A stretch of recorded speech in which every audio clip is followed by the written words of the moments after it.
Hi there, this is a video about analyzing functions. And in this video, we're going to be talking about the domain and range of a function. We're also going to be talking about the concept of extrema, all right, and I call this minimums and maximums. And then we're also going to talk about where intervals of increase, where the function is increasing and decreasing, okay? And so what I want to do is look at a function and talk about all of these different things all in one function. All right, so what I've done is I've created this function here, f of x, okay? And this is just part of a function.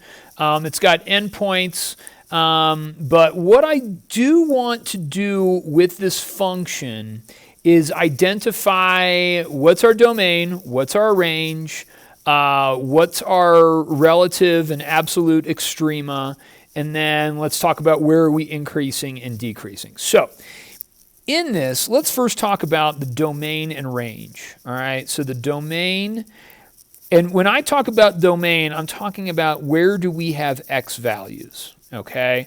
And then when we talk about the range, where do we have y values, okay?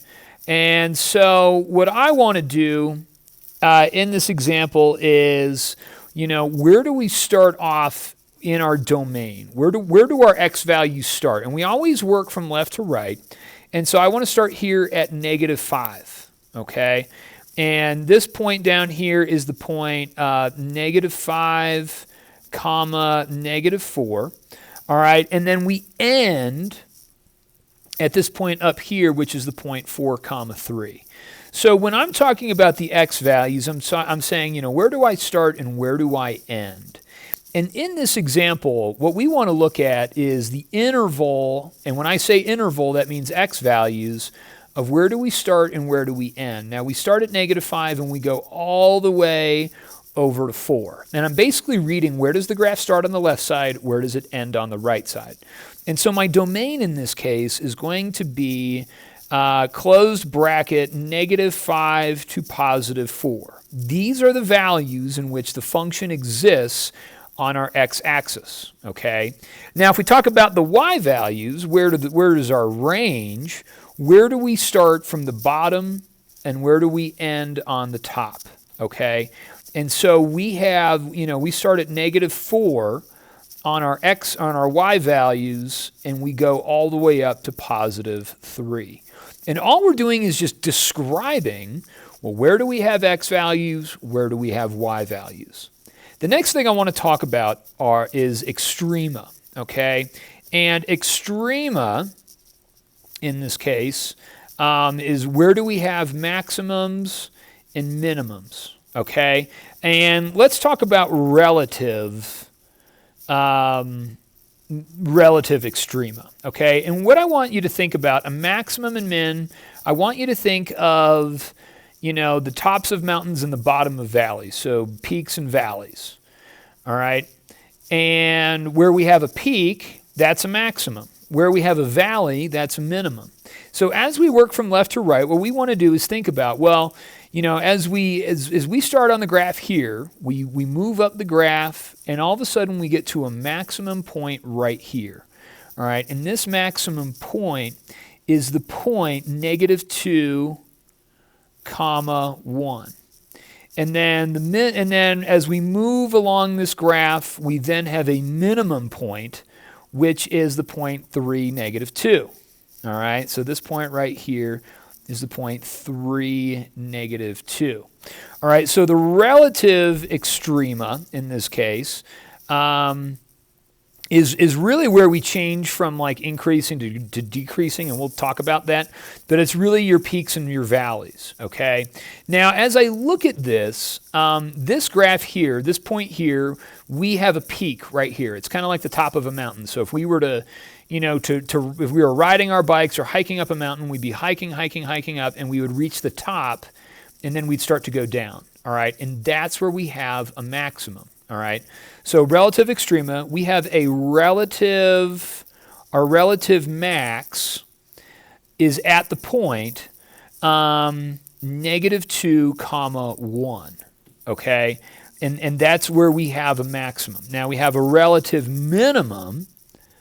All right, relative min at the point 3, comma, negative 2. Okay, now you can say a couple different things here. You can say that your max value is 1 at the point x equals negative 2. Or you can say that your min is negative 2 at the value x equals 3. Okay, so it kind of depends on how, depending on how your teacher asks it or your, what it's kind of saying. If you're in calculus, your maximum value is a y value. The maximum value is 1, and that happens at x equals negative 2. Okay, and the same thing with a relative min. Now let's talk about absolute extrema. All right, now in this case, because we have endpoints on this graph, we are going to have absolute extrema, and that's going to occur at endpoints. All right, so the question is where is the smallest y value along this function? And that smallest y value happens here on this function at the point negative 5, negative 4. So absolute extrema, so you have an absolute max at the point negative 5, or I'm sorry, absolute minimum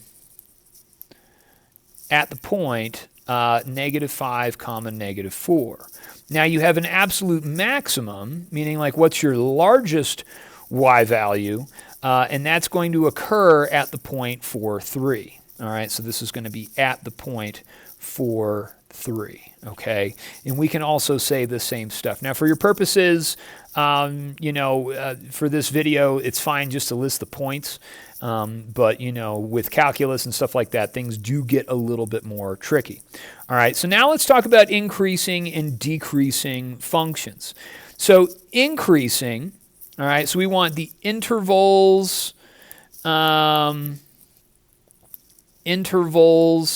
of where your function is increasing. All right, so increasing, and then intervals of decreasing. All right, and so when we talk about increasing and decreasing, we're basically saying as we move from left to right on this graph, if we're increasing, the graph is going up. But if we're decreasing, the graph is going down. All right, so imagine that you're walking up the hill or riding your bike up a hill. If you're increasing, you are going up the hill. And we always work from left to right. If you're decreasing, that means you're going downhill, and that means that you're going, down on the graph from left to right. So what I want to do is talk about where are we increasing and where are we decreasing. Now, this actually has to do with, your extrema. Okay, so if you start at a point and you reach a maximum value between, negative 5 and negative 2, this function is increasing. All right, so this function is going up over the values from negative 5 to negative 2. So we're increasing, bracket negative 5 to negative 2, parenthesis. All right, and then all of a sudden we are decreasing between negative 2 and 3. All right, so if we're decreasing over that interval from negative 2 to 3, and I'm going to put that in parentheses, negative 2, comma, 3. These are the x values in which we are going down, all right? And then since we continue to increase from 3 to 4, all right, what we want to do is put a little u here to union that we're moving from 3 to 4, that we are also increasing, okay? And we're going up the graph from here. All right, and that's the idea. So that, in a nutshell, is really what we are doing. And I'm using endpoints to show you guys that, it helps to see domain and range described when you have endpoints, to show relative extrema with endpoints and absolute extrema, and then intervals of increasing and decreasing. Let's do one more example, and then we'll wrap up this video.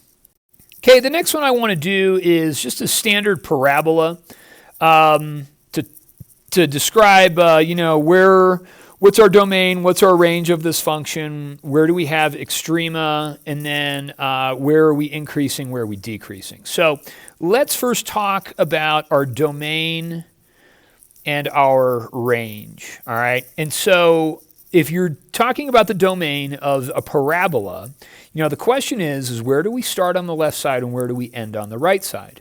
And the answer to that question is that we really don't, okay? This graph will continue to go on forever and ever and ever in the negative direction, and will continue to go on forever and ever and ever in the positive direction. So we can say our domain a couple different ways.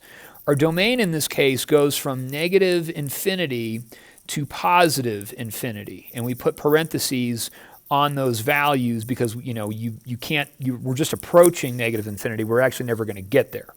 All right. You could also say in this case all real numbers. Okay, that's another way you can say your domain. Now your range is a little bit different. Now your range, you got to think about where do you start from bottom to top. All right, and where does that go? Now you have this point down here. All right, and this point right here is the point 2 comma negative 1. Now, we don't have any y values below that. All of our y values exist from negative 1 and go up. So our range in this case, we would say starts at 1 and goes to negative 1 and goes to positive infinity. Now, you could also say that your y values are strictly greater than or equal to negative 1. All right, probably want to put your answers in interval notation versus inequality notation, but they all mean the same thing, okay? And so that's how we would write that. All right, now the next thing that we got to do is we got to talk about our extrema, okay? Now, from here, just looking at this graph, our extrema, we have no maximum value, all right? So no max. All right, because our values are going to go up to positive infinity. All right, they're never going to stop, so we can't quantify where that ends. But we do have a minimum, and we have an absolute minimum. All right, so an absolute minimum at the point 2 comma negative 1. Okay, and again, we could say that your minimum value is negative 1. Or your minimum occurs at x equals 2, okay? So you can say, all those things a couple different ways. Usually just saying your absolute minimum and labeling the point is going to be just fine, okay? Now, the last thing that we got to talk about is where are you increasing, okay? So where are you increasing and where are you decreasing? All right, so again, as you are moving from left to right, where are you going downhill, where are you going uphill? Let's start with decreasing because as we move from left to right on this graph, we are actually decreasing. And so we're decreasing all the way from negative infinity until you get to 2. Okay, so you're decreasing from negative infinity to 2. And then you change from decreasing to increasing at the point to negative 1. So you start to go uphill at 2, and then you continue up that way. So if you're increasing, you would go from 2 to positive infinity. And that's how you want to analyze that graph. Now at 2, you're neither increasing or decreasing. And that's why I have the parentheses around the 2. Is because we're not actually including that value of 2. At 2, we have a minimum value of negative 1, all right? We're neither decreasing nor increasing at that point, and so that's why I put parentheses around that, okay? And so that's how I read that graph. That's how I, given a graph, you can answer all 5 of these questions. What's your domain? What's your range? Where are you increasing? Where are you decreasing? And what's your extrema? What's your lowest point? What's your highest point? And notice that I use our extrema, our minimums and maximums, to tell us where we are increasing and where we are decreasing. And that's what tells us. So hope you enjoyed this video, and we'll talk to you guys soon. Thanks. Bye.